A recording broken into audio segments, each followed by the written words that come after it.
Nous sommes le 24 Tevet, nous allons étudier le DAF Kouf Gimel dans Masachet Yevamot et nous reprenons quelques lignes à la fin du DAF Kouf Bet, Hamoud Bet. On avait dit,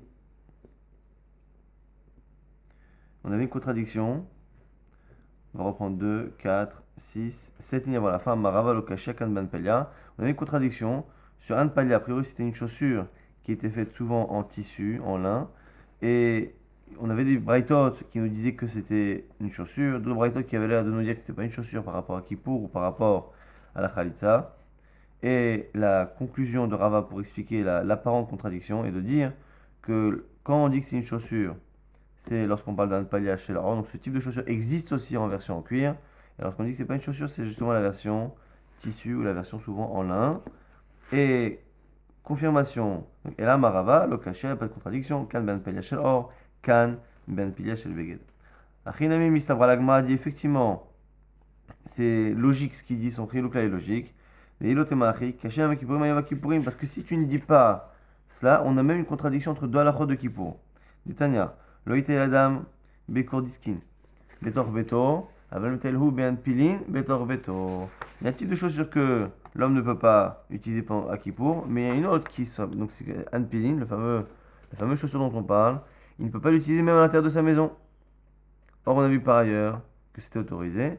Et là, la Shema Amina, Kan Ban Pilia Shel Or, Kan Ban Pilia Shel Beged, on est obligé de dire ici qu'il y a vraiment deux types d'Anpilia, une en cuir et une pas en cuir. C'est la raison pour laquelle, dans Kippour, même on fait une distinction entre deux types de Anpilia. Shema Amina, on confirme. Tanya Kevate, on a maintenant plus que cela. On a une braïta qui dit clairement, jusqu'à présent, on a dit que c'est logique de dire comme Rava, du fait qu'on a une autre contradiction dans les Mishnayot, qui pousse vraiment à dire comme lui. Mais on n'a pas encore une braïta qui le dit de manière explicite, et là c'est ce qu'on trouve, Tanya Kevate de Rava, Chalsa bemin al anifram, shechopet rova regel, mesandal anifrat, shemekabel rova regel. On va faire une liste de Khalitsa avec des chaussures qui sont un peu bizarres, mais qui n'empêchent pas la Khalitsa de marcher. Puis après, les Khalitsot qui ne marchent pas. Dans celle qui marche, on nous dit quoi? Elle a fait avec Min'al Nifram, avec une chaussure qui était déchirée, ou une chaussure qui manque, mais qui ne recouvre que la majorité du pied, pas plus. Mais Sadal Nifrat, chez Mekabelet Rovaregel, ou une chaussure qui est cassée. Mais Sadal chez Sha'am et chez le Siv, des chaussures qui sont très très dures, mais qui protègent le pied. Mais Kavakitea, c'est une prothèse. Une prothèse qu'une personne qui a perdu, qui est kujat, eh bien, utilise. Cette prothèse-là aussi, ça peut marcher. Obemouk, obesmirat araglaim, ben pilia shel or, vecholetzet minagadol, tous les cas encore qui marchent, c'est quoi?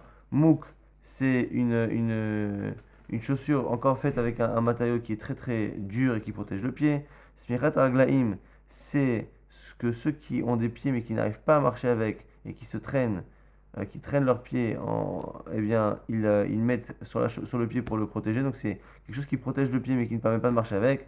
Ben pilin shel or, avec des anpilin, donc ces fameuses chaussures dont on parle depuis le début, mais qui sont en cuir.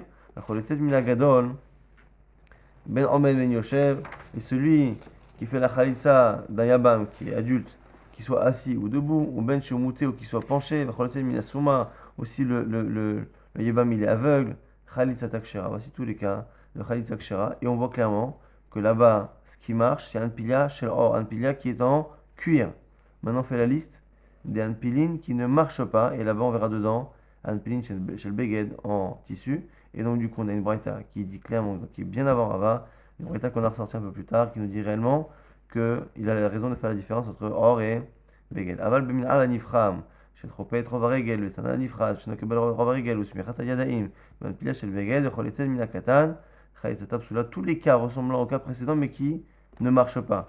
Les chaussures déchirées ou où il manque un bout, et à chaque fois il n'y a pas la majorité du pied qui est recouverte, alors que la première fois il y avait la majorité, ou celui qui ne prend pas les choses pour protéger les pieds, mais pour protéger les mains, celui qui marche sur ses mains, qui protège ses mains avec des appuis, ou un pilia, le fameux un pilia qui est maintenant bégué en tissu, là ça ne marche pas. Donc on a bien ici une différence claire.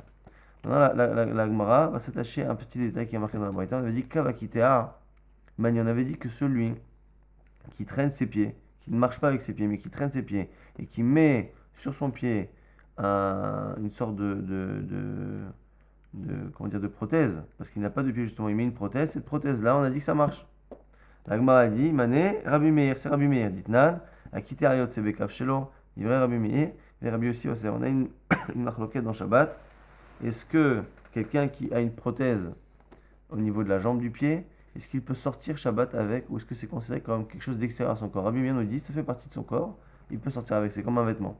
Rabbi aussi dit non, c'est comme s'il portait quelque chose d'extérieur à lui, c'est interdit. On voit que Rabbi Meir il considère ça comme faisant partie intégrante de ses habits. Si ça fait partie intégrante de ses habits, de la même manière qu'on peut sortir avec une veste, on peut sortir avec une chaussure, avec cette prothèse. Donc la prothèse est considérée comme une chaussure. La Gemara a dit, il y a un problème. C'est qu'An Pilia, chez le Beged, Atan le Rabanan, cette même braïta là qu'on vient de citer, elle a dit au départ que la prothèse ça marche. Donc là, si la prothèse elle marche, la prothèse elle est en bois, ça veut dire, a priori en tout cas, ça veut dire que le Tanel la Mishnah, il autorise de faire Khalitsa avec quelque chose qui n'est pas en cuir, puisque la prothèse n'est pas en cuir en général, elle est en bois. Et à la fin, le problème de la fin de cette braïta, on dit que An Pilia chez le Beged, ça ne marche pas. La fameuse chaussure qui est en tissu, ça ne marche pas. Or, selon ce fameux Tana, si au début il accepte de faire une Khalitsa avec une prothèse qui n'est pas en cuir, pourquoi il interdirait la chaussure qui n'est pas en cuir? Première tentative de réponse d'Abaya Marabaye, Mide Sefer Rabbanan, Reishan Amir. Alors, du coup, quoi, le début de la Mishnah ce serait Rabbi Meir et la fin ce serait Rabbanan, ça n'a pas de sens. Rabbaye il n'est pas d'accord. Mide Sefer Rabbanan, Reishan Amir Rabbanan. On est obligé de dire que c'est uniforme. Le début de la Mishnah et la fin c'est pareil. Si à la fin c'est Rabbanan qui autorise pas quand c'est pas en cuir, faut dire qu'au début aussi, il n'autorise pas quand c'est pas en cuir. C'est pas possible, une prothèse c'est pas en cuir. Donc du coup quoi, Veresha même Or, on est obligé de dire que au début, quand on parle d'une prothèse, la prothèse qu'autorise Rabbi Meir, c'est une prothèse, le Tanakama, c'est une prothèse qui est recouverte de cuir. Puisqu'à la fin de la braïta, tu vois qu'on est selon l'avis Rabbanan qui n'autorise pas une khalitsa lorsqu'il n'y a pas de cuir, on est obligé de dire que la khalitsa qu'on autorise au début avec la prothèse est une khalitsa dans laquelle il y a du cuir. Amalé Rava Rava l'objecte. Aval em or mai pasoul. Si tu dis ça, ça veut dire que dès qu'il n'y a pas de cuir, la prothèse elle est pas bonne pour la khalitsa. Et achi adetane sefa ben piliach el beged liflok bedida. Mamid varim amorim em or aval em or pasoul. On voit bien dans la braïta que entre le début de la braïta et la fin, le début c'est des cas qui marchent et la fin des cas qui ne marchent pas, on voit que à chaque fois on enlève juste un détail. En fait, la fin de la braïta qui parle des cas qui ne marchent pas ne sont qu'une déclinaison des cas du début. Les mêmes cas du début, les chaussures trouées, déchirées, manquantes, ainsi de suite, eh bien, qui marchent parce qu'il y a une majorité où il y a des conditions, eh bien, à la fin de la braïta, on donne les mêmes cas, mais dont les conditions ne sont pas propices pour que la khalitsa puisse être effective. Et si c'était comme ce qu'avait dit Abaye, Rava Object, il dit, mais attends, si c'est ça, si au début de la Mishnah, lorsqu'on dit les cas qui marchent, ça ne marche là-bas, la prothèse, que parce qu'il y a du cuir, du coup, à la fin de la braïta, on aurait dû enseigner quoi? La prothèse sans cuir ne marche pas. Or, pour parler du cas sans cuir, on est parti dans un pilia, dans une chaussure. Ce qui veut dire qu'a priori, la prothèse marche dans tous les cas. Sinon, on aurait fait justement ce distinguo entre la prothèse en cuir et la prothèse en bois. Et là, Marava, donc Rava donne une autre réponse. Miderecha Rabbi Meir, Seifan Amir Rabbi Meir. Lui aussi, il est d'accord que la Mishnah doit être homogène. Si le début, c'est un avis, c'est le même avis à la fin. Parce qu'on ne voit pas qu'il y a un changement d'intervenant. Sauf qu'au lieu de dire que toute la Mishnah, c'est Rabbanan, qui interdit tout ce qui n'est pas en cuir, il veut dire que toute la Mishnah est selon Rabbi Meir, qui ne nécessite pas a priori forcément de cuir. Et alors pourquoi il autorise alors il interdit, je veux dire, la Npila chez le Beged, Rabbi Meir, Hay Megin et Hay Lo Megin. Rabbi Meir pense que lorsque l'on a dit qu'on n'a pas le droit de faire une khalitsa avec quelque chose qui n'est pas en cuir, c'est parce qu'en général ça ne protège pas le pied. Or la prothèse, même si elle n'est pas en cuir, elle protège le pied. À partir du moment où elle protège le pied, et elle protège la jambe même de la personne, eh bien, ça marche. On peut faire une khalitsa avec le problème de l'anpia chez le beged, c'est qu'il n'a ni cuir, ni protection du pied. Et donc à ce moment-là, ça ne marche pas.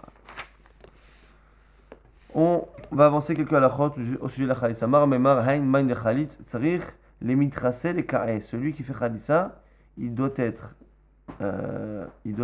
avoir son pied qui est fermement en appui sur le sol, c'est-à-dire qui repose fortement sur le sol. Malé Ravashi la même en object, on lui dit Ve'atania ben Omed, ben Yoshev, ben Mouté. On vient de dire dans la Mishnah, dans la Braïta qu'on vient d'enseigner, qu'on peut faire la Khalitsa, que le Yabam soit debout, assis ou penché.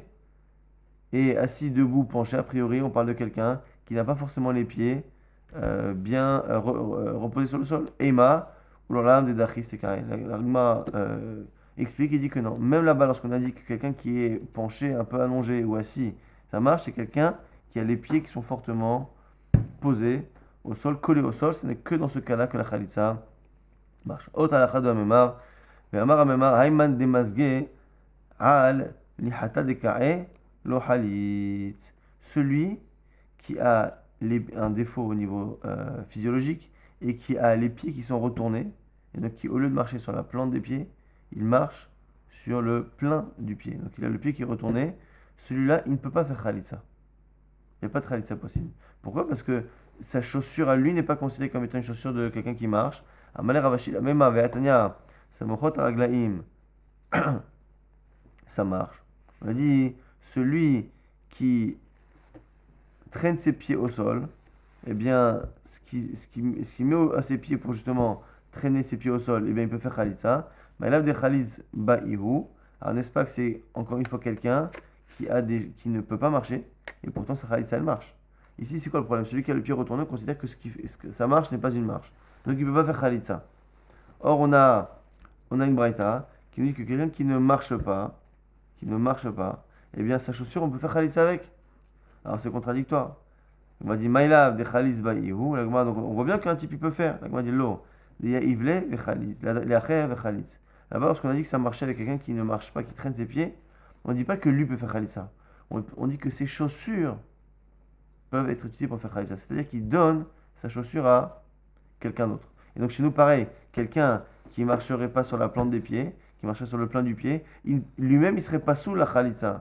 Mais ses chaussures ne sont pas sous l'autre la khalitsa. Et donc, et pareil pour celui qui ne marche pas. Tous ceux qui ne marchent pas ne peuvent pas faire khalitsa, mais ses chaussures ne sont pas problématiques. Amar Ravashi, le maïdeka Amar Ameimar, Lav bar uva halis, vela bar kipouf halis. Selon ce qu'a dit Amemar, il y a deux personnes, bar uba et bar kipouf, qui ne peuvent pas faire khalitsa. C'est des gens qui à un moment donné ont eu leur pied qui s'est retourné justement parce qu'ils ont eu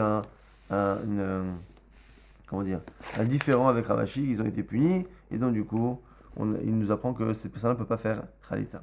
On avait dit dans la Mishnah que minar kuba ou le mata khalitsa kshera. À partir du genou et en dessous, la khalitsa elle est bonne.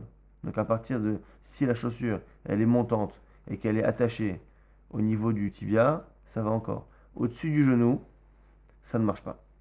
La Gemara objecte, au minou, shalosh regalim tahagli bashana. Regalim c'est marqué dans la Torah. Pour les fêtes, les trois fêtes on les appelle regalim. Prat, les ba'alei kabin. Et les shalosh regalim, pourquoi ça s'appelle regalim? Parce qu'on a une mitzvah, la règle d'aller à pied au Bet Hamikdash. Et le fait que la Torah l'appelait Regalim, on a une braïta qui nous dit quoi? Que Regalim, c'est pour nous apprendre que celui qui n'a pas de pied et qui a des prothèses au niveau des pieds, celui à qui manque un pied, il ne manque pas le reste de la jambe. Il a la cuisse, il a un tibia, mais il a été amputé que du pied. Et bien cette personne-là n'est pas concernée par la misa de la halot la régel, d'aller aux trois Regalim. Et on voit quoi? On voit du coup que la définition de Regel pour les fêtes, la définition de Regel, c'est le pied lui-même. Le fait d'avoir un tibia, ça ne s'appelle pas qu'on a un pied. Or, on voit pour la misa de khalitsa, le tibia est considéré comme étant le pied. Puisque le pied commence, dans la khalitsa, commence à partir du bas du genou, alors que ici, dans les trois fêtes, le pied, c'est le pied au sens strict du terme. Shane achad irtiv, b'chalsa na'alo, me al raglo. L'agma dit, tu as raison. Le pied, c'est le pied. Ah, alors pourquoi chez nous on a le droit de faire au-dessus? Parce qu'il y a marqué qu'elle enlèvera la chaussure.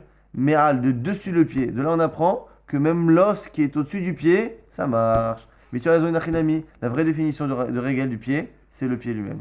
Et Achil est malaminar kubanami. On va dire, si c'est ça, pourquoi on va pas même au-dessus du genou? Parce qu'au-dessus du genou, c'est encore au-dessus du pied. Au-dessus du pied, dont c'est où il faut s'arrêter. L'agma a dit, méal, vélo, méal, des méal. L'agma a dit au-dessus, elle n'a pas dit au-dessus. Donc tu apprends que ce n'est que l'os qui est au-dessus. De là, Amar, Rav Papa, il nous fait une déduction au niveau anatomique, puisque on voit qu'au-dessus du genou, ça n'est pas bon parce que c'est considéré comme étant au-dessus, c'est deux fois au-dessus du pied. De là, on apprend qu'il n'y a pas d'os entre le pied et le tibia. Parce que s'il y avait un os entre le pied et le tibia, ça ne serait que celui-ci qui serait considéré comme étant méral, mais le tibia, ça déjà méral. La méral, il serait assourd. Ça ne marche pas, c'est la déduction de Rafapa. Rafapa, shpamina, hai, istevira, ada, anahit. De là, on apprend que justement le tibia, il descend jusqu'au pied. Isakadatar, mifsak plastique. Car si tu penses qu'il était interrompu par un autre os qui fait écran entre lui et le pied, avec les ihu méral, meshoka méral des méral, lui à ce moment-là, il serait. Excuse-moi. Lui, il serait considéré comme étant méal, l'os au-dessus, et le tibia lui-même, il serait méal, et ça ne marcherait pas. Amar Ravashi, il n'est pas d'accord. Il dit non. Filutema mifsak pasik, kol de bahadeka, kechar adame. Il dit non. Ici, c'est pas vrai. Même s'il y avait un os, à partir du moment où le tibia descend jusqu'au niveau du pied, même si après il y avait d'autres os ou un os qui faisait écran, à partir du moment où il est au niveau du pied, il est déjà considéré comme étant l'os qui est au-dessus, tout de suite, au niveau du pied, parce qu'ils sont à un moment donné au même niveau. On a dit Markouba ou le Marla, on a dit qu'au-dessus, par contre, du genou, la khalitsa n'est pas bonne. Celui qui aurait des chaussures qui seraient lacées et attachées, non pas au niveau du plein du pied, non même pas au niveau du tibia, mais au niveau de la cuisse, et que ça, la femme enlèverait les lacets à ce moment-là pour lui enlever la chaussure, ça ne marche pas. Mais Rav Kahana, et maintenant la Gemara va objecter et va montrer plusieurs versets où on a l'impression que le pied, eh bien dans la Torah, peut être considéré comme une partie qui monte jusqu'à même l'entrejambe. Métiv, première objection de Rav Kahana. Ou Vishliata dans les klalotes, là-bas qui est dans Sefer Devarim,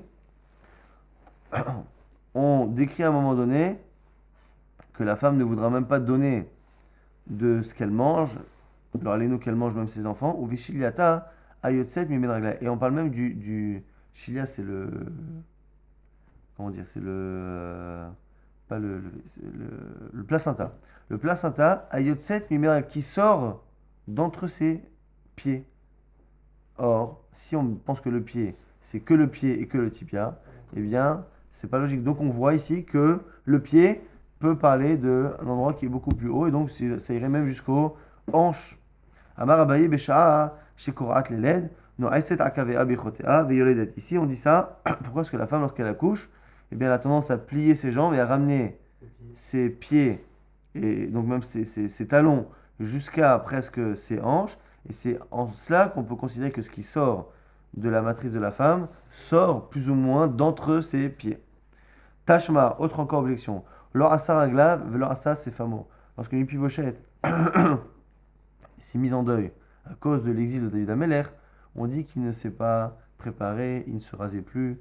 Et du coup, quand il a rencontré David Ameler, eh bien David Ameler a mal compris pourquoi justement il n'était pas préparé. Et là-bas, on parle du fait qu'il ne s'était pas fait la moustache. Et aussi autre chose, et Cagnac à l'époque c'est peut-être l'habitude, de se raser ou de s'épiler aux endroits inférieurs. Et on dit leur asaraglav et leur asasfamo. Il n'a fait ni ses pieds, ni sa moustache. Et les pieds, ici, c'est une référence à la nudité. Alors du coup, on voit bien que la nudité peut être appelée les pieds. Donc le pied, a priori, ça monte jusqu'à la hanche. La Gemara dit dans l'Ishna Ma'alia. Non. Ici, lorsqu'on parle de gens bien comme Mephibosheth, eh bien, on ne veut pas prendre un langage qui peut être un peu dégradant. Et donc, on utilise un euphémisme, un langage qui n'est pas forcément vrai, mais qui permet d'adoucir, de ne pas parler de la nudité. Alors du coup, à chaque fois, on va essayer. Tashma, Vayavo Shaoul et Asachet Raglav. On voit aussi que Shaoul, il est venu pour faire ses besoins, pour uriner. Là-bas, on dit les Asachet Raglav, ses pieds. Et dans même les urines, on appelle ça Meraglaim, les os des pieds. Pourquoi lui, là-bas aussi, c'est parce que c'est pour faire joli. Et on parle de Shaoul, c'est normal. Tashma, alors pourquoi on a d'autres enseignements? C'est parce qu'on va passer à des gens qui ne sont pas forcément des gens. Jolis. Exactement. Ach meserhu et raglav. À un moment donné, on a parlé de la même chose. Pour les besoins, on a parlé de là-bas de Eglon, le roi de Moab. Bahadara mikre, amkare là-bas, c'est le pasouk. Et alors lui, on va dire quoi? On va lui dire aussi Lishna Ma'alia, il m'a dit Lishna Ma'alia. Et les commentaires disent pourquoi Lishna Ma'alia? Lui, parce qu'il est mort en faisant une mitzvah. Lorsque on a voulu le tuer, on lui a dit lève-toi pour la parole d'Hachem. Il s'est levé, c'est à ce moment-là qu'on lui a planté un sabre, et donc à ce moment-là, il est plus ou moins considéré comme étant quelqu'un de bien à ce niveau-là. Après, on a dit quoi encore? Ben raglea kara anafal shachav echulil au sujet d'Yael. Au sujet d'Yael, s'il sera avant de tuer, avant que Yael le tue, eh bien, elle a eu des relations avec elle. On dit qu'il est tombé ben raglea entre ses pieds, et c'est une allusion au fait qu'elle a eu 7 relations avec lui. Ben raglea entre ses pieds, kara, nafal, shachav, il y a 7 langages qui sont utilisés pour dire qu'il est tombé entre ses pieds. Et on dit qu'entre ses pieds, c'est une manière de dire qu'elle a eu 7 fois des relations avec la Rabbi Yochanan. Et là-bas, on se dit Lishna Maralia. Là-bas, c'est aussi parce que même si elle a fait quelque chose qui est un peu bizarre d'avoir 7 fois de relation avec un goy, elle l'a fait dans le but de sauver leur ami Israël. Et donc, du coup, on ne veut pas utiliser des mots pour parler de sa nullité. On dit entre ses pieds. C'est une manière jolie de dire qu'elle a des relations avec lui. Amar Rabbi Yochanan, Shva Beilot Ba'al Otorasha, Boto Ayom Shinema, Ben Raglea, Kara, Nafal, Shachav, Ben Raglea, Kara, Nafal, Vachar Kara, Sham, Nafal, Shadoud. On voit là-bas encore le verset, il y a marqué 7 fois des léchonotes où il est tombé, où il s'est prosterné, où il est tombé, où il s'est affalé, et bien pour dire que 7 fois, elle a une relation avec lui, jusqu'à ce qu'elle le fatigue et qu'elle le tue. Et ha, Camille Tanya Ma'avera, au passage, on dit, mais attends, mais comment tu peux considérer qu'elle est extraordinaire? Yael, finalement, elle a profité, puisque finalement, une relation donne en général un profit à la femme. Amar Rabbi Yochanan, Mishum Rabbi Shimon ben Yochai, Kol Tovatan Shel Reshaim, tout le bien qu'un rachat peut faire en général, Ra'ahi et tzadikim. C'est du mal qui est fait pour les tzadikim. Les tzadikim n'ont aucun profit du bien que leur font les Reshaim. Shinema, la preuve, c'est Akadosh Baruch Hu qui a dit à Lavan, lorsque Lavan est venu il a couru après Yaakov qui s'était enfui, il lui a dit Shamel echapen tedaber Yaakov mitovadra. Garde-toi de parler à Yaakov, ni en bien ni en mal. Il m'a dit Bishlamara, qui lui parle mal, je peux comprendre. Echaye, et la Tov, Amai, Amailo, mais lui parlant bien, pourquoi pas. Et la Shmamina, Tovatan shel Reshaim, Ra'a, il s'est tzadikim, de là on apprend que parce que c'est un tzadik Yaakov, le bien de Lavan est mal pour lui. Bishlamatam, la Gemara dit, mais attends, je peux comprendre pour Lavan. Dilma, Mikar, les Shma, d'Arvodat Kochavim. Pourquoi c'est pas bien? Parce que le type comme ça, le Lavan, il va te faire une bénédiction, et dans la bénédiction, il va te bénir par la force de toutes ces divinités. Mais ici, Elacha, Maïra Aïka, en quoi ici au niveau logique, on trouve du mal?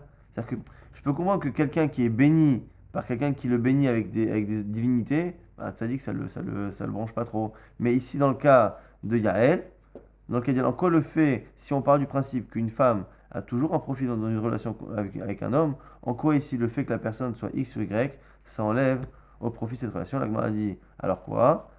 Elle dit, Meraïka, des cas Shadeba Zuhama, Adama Rabbi Yochanan, parce que justement, la semence qu'il a mis en elle, c'est une Zuhama, c'est quelque chose de dégoûtant et qui impurifie. D'où on le sait, Adama Rabbi Yochanan, Besha'a Sheba Nachash al-Hava itil Bazuhama. Au moment où le Nahash, le serpent, est venu à une relation avec Chava selon le Midrash, itil Bazuhama, il a mis en elle Zuhama, une impureté.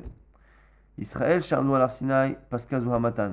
Israël, lorsqu'ils sont venus au Arsinaï, ils ont annulé cette Zuhama qu'il y avait depuis le temps du Nachash. Les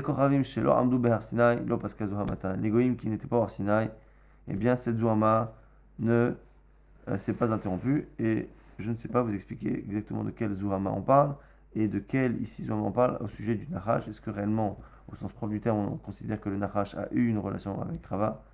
Des choses qui sont un peu difficiles à expliquer. En tout cas, on revient maintenant à la Mishnah. Celui qui fait une khalitsa avec une chaussure qui ne lui appartient pas, ça marche. Tanora banal. On objecte. On a une raïta qui nous dit Khalsa na'alo. La Torah elle a dit a priori qu'elle doit lui enlever sa chaussure. Sa chaussure, a priori, c'est la sienne et pas celle d'un autre. La Gemara dit Enlo ela na'alo. Eni ela na'alo. Na'al shel kol adam minain. D'où je sais que ça peut marcher même avec la chaussure d'un autre. Talmud Lomar, Na'al. C'est marqué par ailleurs, Na'al. On a dit qu'à la fin, Mikrashemo Israël, on appellera son nom en Israël, Beit Halutza Na'al. La maison du déchaussé de chaussures. Et donc quoi? Là-bas on dit chaussure, on ne dit pas du déchaussé de sa chaussure. De là on apprend que ça n'est pas forcément que sa chaussure, mais même chaussure en général. Alors si c'est ça, pourquoi la première fois on a dit Na'alo, sa chaussure à lui? On aurait dû dire Vechalza Na'al. Elle lui enlève une chaussure. Al-Mikol Makom, Imken Matam Lomar Na'alo, on a dit tout à l'heure, Na'alo, sa chaussure à lui. Na'alo Araouilo, Prat les Gadol, Shein Yachol, alors vous, Prat les Kretan, Shein Chofet Chovrelo. c'est pour nous apprendre qu'il faut qu'il ait un certain lien avec cette chaussure, c'est-à-dire un certain shaykhout dans le sens où il peut la porter. C'est-à-dire qu'il ne faut pas qu'elle soit à lui, mais il faut qu'elle puisse être à lui. Si elle est tellement grande qu'il n'arrive pas à marcher avec, si elle est tellement petite que ça ne recouvre pas la majorité de son pied, ça ne marche pas. On fera des sandales amsoulaïm, chez le boakev, ou ça enlève aussi un type de chaussure, des sandales qui n'ont pas de talons, ce qui on ne peut pas marcher. Donc voilà, ça c'est une halakha par rapport au fait qu'on puisse faire la khalitsa avec une chaussure qui ne nous appartient pas. À ce sujet justement, Abaye Avaka Ekame de Rav Yosef. Abaye était devant Rav Yosef. Ata Yibama Lachalot, c'est une Yibama qui est venue faire khalitsa. Amale Avler Sandalach, et Ivle Sandala d'Ismaël. Alors qu'est-ce qui s'est passé? À ce moment-là, Rav Yosef a dit à Abaye, donne-lui ta chaussure. Alors qu'est-ce qu'il a fait lui? Et je pense qu'il l'a fait Bechavana exprès, pour justement un peu titiller et pousser la halakha. Très souvent, on voit que des fois, lorsqu'ils ont la possibilité, ils vont chercher les cas bizarres pour montrer justement que c'est moutard. Lui, il a donné la chaussure gauche. Amarle a dit, Rav Yosef, il lui a dit, mais qu'est-ce que tu fais? Imar d'Amorabanan dit Avalechatchila mi amour. Dans la Mishnah, on a dit que celui qui fait une khalissa avec la chaussure gauche, ça marche. Mais du lachon, du fait qu'on ait dit qu'avec la chaussure gauche, ça marche, ça sous-entend que ça marche si ça a été fait, mais que ça n'est pas quelque chose de souhaitable. Qui te dit que c'est souhaitable? Alors il lui dit Amale Iachi Sandal Shein Shelo, Nami Madamora Banan. Qu'est-ce qu'il objecte Abaye? Il dit mais attends, mais si c'est ça. Pareil, quand la Mishnah a dit que la chaussure qui n'est pas à lui, ça marche, c'était dit après coup. Celui qui a fait avec une chaussure qui n'est pas à lui, ça marche.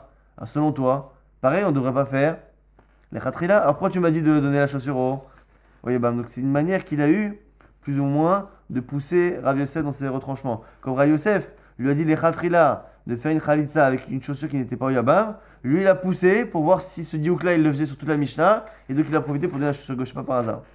Là, les khatrila miamo amale achika minalach avle ve'aknele. Il dit non mais t'as pas compris. Quand je t'ai dit de lui donner, je suis d'accord avec toi, tu as raison.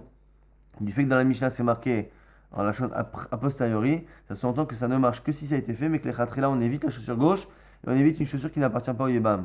Mais lorsque je t'ai dit de le donner au yébam, je t'ai dit tu la lui tends et tu la lui fais acquérir. C'est-à-dire que je suis d'accord avec toi et Inachinami, ce que je voulais que tu fasses en fait, c'est que tu la fasses acquérir. Donc je t'ai jamais dit que les khatrila on lui fait faire une khalisa avec une chaussure qui ne lui appartient pas et donc la gauche non plus on ne fait pas les khatrila. Là-bas je t'ai demandé de lui faire acquérir, à ce moment-là c'est à lui à 100% et donc du coup ça marche même les khatrila. On a dit maintenant dans la Mishnah que sandal shelait, une sandale qui est faite en bois, ça marche. Agmadiman Tana.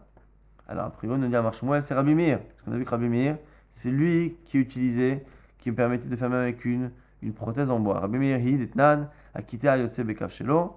Rabbi Meir, Rabbi Yosef, c'est la fameuse Mishnah qu'on avait vue tout à l'heure dans Shabbat, qui nous dit que la prothèse au niveau de Shabbat est considérée comme un vêtement, il peut sortir avec, alors que Rabbi Yosef interdit. De là, on apprend que c'est un vêtement. Si c'est un vêtement, eh bien, ça peut marcher pour la Khalitsa. Abodé Shmuel Omer, Bemchoper Or, Vedivra Kol. Le père de Shmuel est Cholek sur Shmuel. Il vient dire que non. Ici, on parle, comme tout à l'heure, on avait dit pour Abaye, on parle ici d'une prothèse qui est, ou plutôt d'une sandale ici, comme pour la prothèse, une sandale qui est recouverte en cuir, et à ce moment-là, c'est pour ça que c'est autorisé, même selon Chachamim.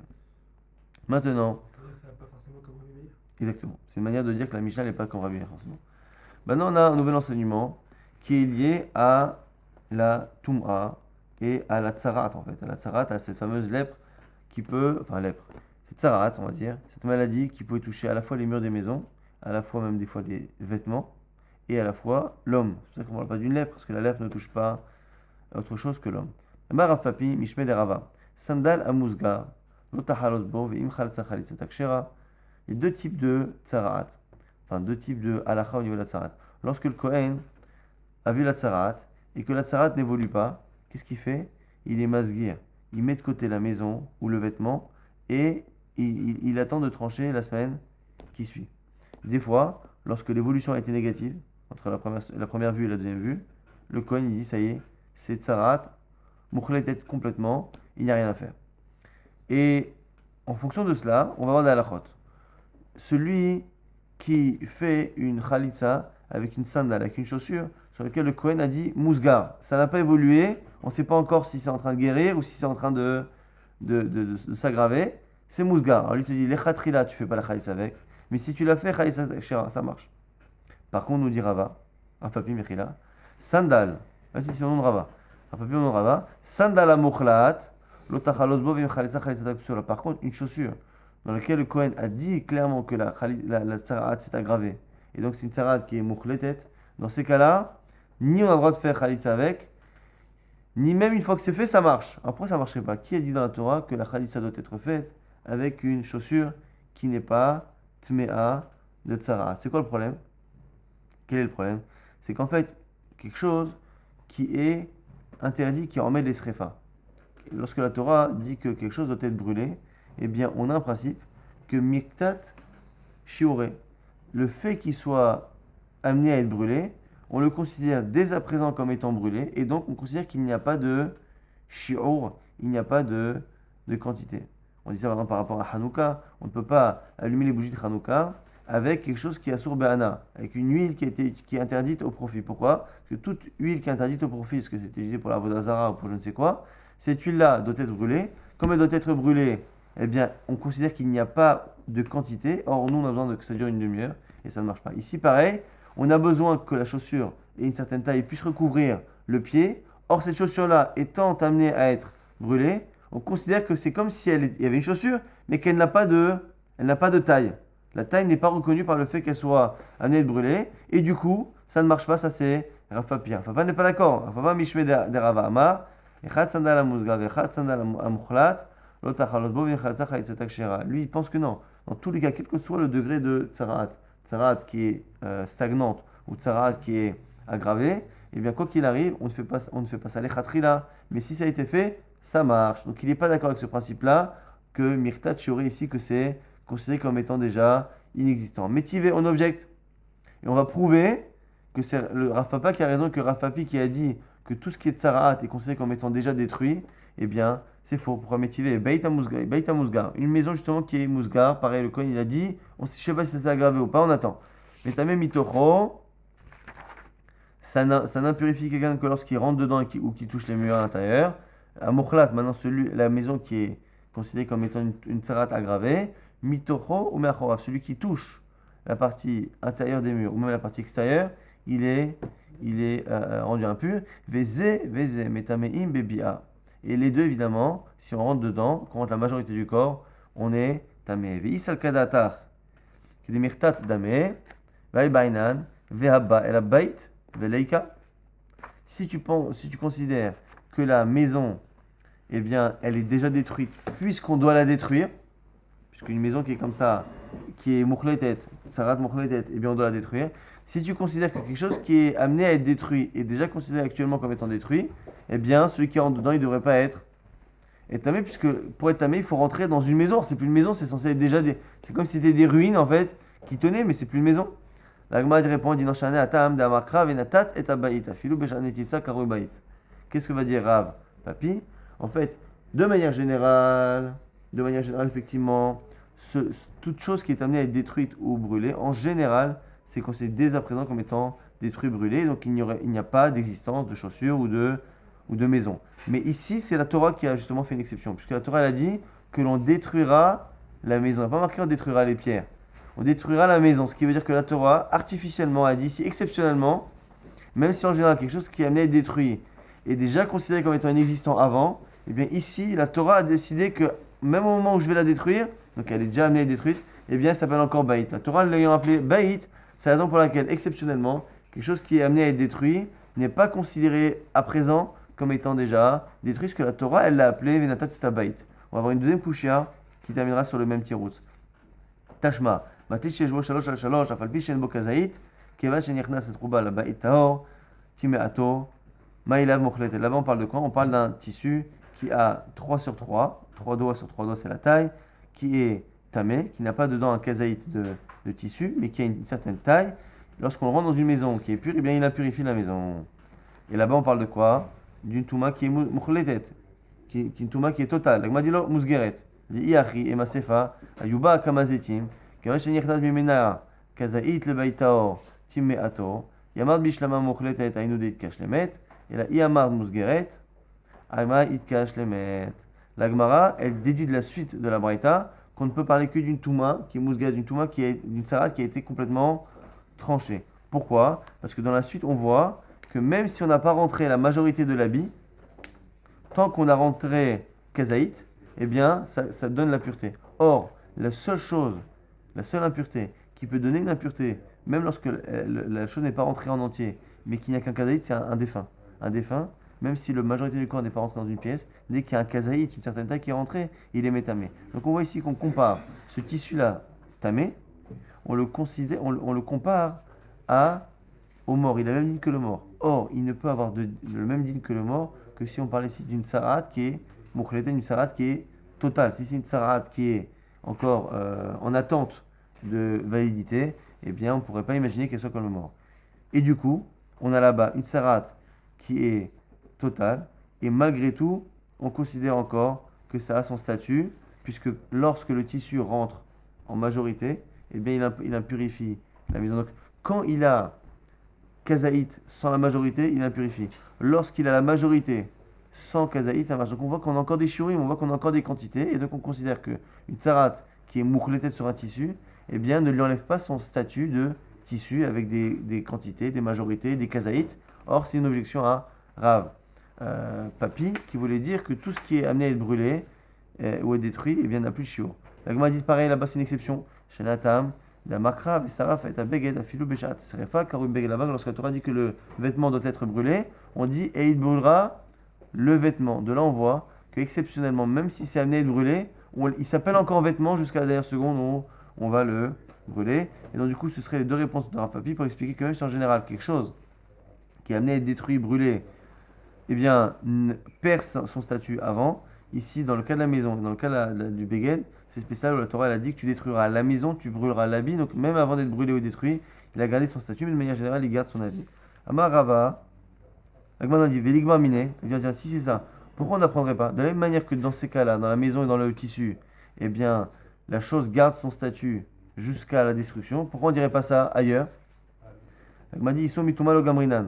On ne peut pas apprendre Iso mituma. C'est pas parce que dans Touma Tzarat, la maison et l'habit, eh bien, la chose garde son statut jusqu'à la dernière seconde, jusqu'à la destruction. Je ne peux pas apprendre la même chose dans Khalitsa. C'est-à-dire que dans Khalitsa, il se peut que justement cette fameuse chaussure-là, qui est un vêtement, qui est amené à être brûlé, par rapport au Issour et au Éther de libérer une femme avec la Khalitsa, eh bien, je ne pourrais pas apprendre que c'est encore un statut de vêtement. Et donc, du coup, un papier continuerait à nous dire qu'on ne peut pas faire de Khalitsa, que si c'est fait, ça ne marche pas. Amar Rava, il cheta, echad sandal amuzga, echad sandal shemuchlat, echad sandal she'avad kochavim, lo tachalos v'im chaltza chalitzatak shera. On nous fait encore une liste de chaussures dont la khalitza n'est pas souhaitée a priori, mais qui marche a posteriori. Donc c'est une chaussure justement de sandal à mousgar. C'est une sandale une chaussure qui a une impureté, soit une impureté qui est pas encore définitive, soit qui est mouchlat. Donc ça, la maskana, elle est comme Rav Papa, comme la deuxième version de Rava. Et au pareil, une chaussure qui a été utilisée pour mettre sur une avodah. Tout ça, on ne fait pas de khalitsa avec, on évite. Mais la khalitsa, elle est kshera sinon. Chez Tikrovet, avodah kochanim, il y a une chaussure qui a été amenée en cadeau à une avodah zara. Mais chez la Anidachat, ou une chaussure d'une ville, Anidachat, une ville qui a fait avodah zara, qu'on a l'interdit de profiter de tout ce qu'il y a de cette ville. Michel Zaken et Asulir Vodo, ou la chaussure qui a été faite pour un monsieur qui est âgé, qui ne peut pas marcher, qui ne peut plus marcher, mais on lui met une chaussure juste par kavod pour qu'il ne soit pas pieds nus devant les gens, qui est sur un fauteuil qui ne peut pas marcher. Tout ça, donc le chidouche ici dans Rava, c'est que tout ce qui est Surbana, Aïrani Dachat ou Tikrovet Avodazara, on ne peut pas faire de khalitsa, mais il y a un autre chidouche, c'est quoi? C'est que la chaussure qui a été faite pour un homme qui ne peut pas marcher, un homme qui est sur chaise roulante, qui ne pourra pas marcher, mais qu'on lui met une chaussure que pour cela, cette chaussure-là, elle ne marche pas pour la khalitsa, parce que ce n'est pas une chaussure qui est faite pour marcher. Amalé Ravina, les Ravashi, Maishna Zaken, Asul Irvodo, des Lav Lelucha Avid, des Bedina Nami, Lav Lelucha Avid. Elle m'a dit, mais si c'est ça, si toute chaussure qui n'est pas faite pour marcher ne marche pas pour la khalitsa, explique-moi comment on peut faire une khalitsa. Au Bedin, qu'est-ce qu'ils avaient? Ils avaient une chaussure. Quelqu'un qui venait faire une khalitsa au Bedin avec sa Ibama, le Bedin il avait sa chaussure. On a la chaussure du Bedin, elle a été achetée pour khalitsa. Ce qui veut dire quoi? Personne ne marche avec. Elle n'a pas été faite pour marcher avec. c'est une chaussure qui est là pour la khalitsa. Si tu pars du principe qu'une chaussure qui a été faite pour une personne qui ne peut pas marcher, ça ne marche pas la khalitsa parce que la personne ne marche pas avec, eh bien la chaussure qui est affiliée à cette fonction au Beddin, pareil, elle ne devrait pas pouvoir faire khalitsa. Amale, ilou masgebe shluchabe de Bedina, mikapil ale deyana. La Gemara dit non, c'est pas pareil. Pourquoi? Parce que la chaussure du Beddin, on ne l'utilise pas de fait, on ne l'utilise pas. Mais si quelqu'un voulait la porter, personne ne serait contre. Si un des sages voulait porter la chaussure, eh bien, même un homme, eh bien, les chachamim ne seraient pas makpid. Alors que le vieux, celui qui ne peut pas marcher, on lui fait une chaussure pour lui, pour son kavod. Mais non seulement il marche pas avec, mais il veut surtout pas qu'on marche avec. Il ne sera pas d'accord que quelqu'un prenne sa chaussure pour marcher. Donc ce qui veut dire que la différence, c'est que c'est une chaussure dans laquelle, de fait, on ne marche pas avec, mais sur laquelle on ne peut pas marcher avec parce que la personne ne voudrait pas. Dans le cas du Bédine, on ne marche pas avec, c'est un fait, mais on pourrait éventuellement, ça n'est pas quelque chose qui est interdit par les Chachamim. Attends de faire un sikou ou pas? Non. Bon, c'est peut-être un peu. Non, laisse-moi.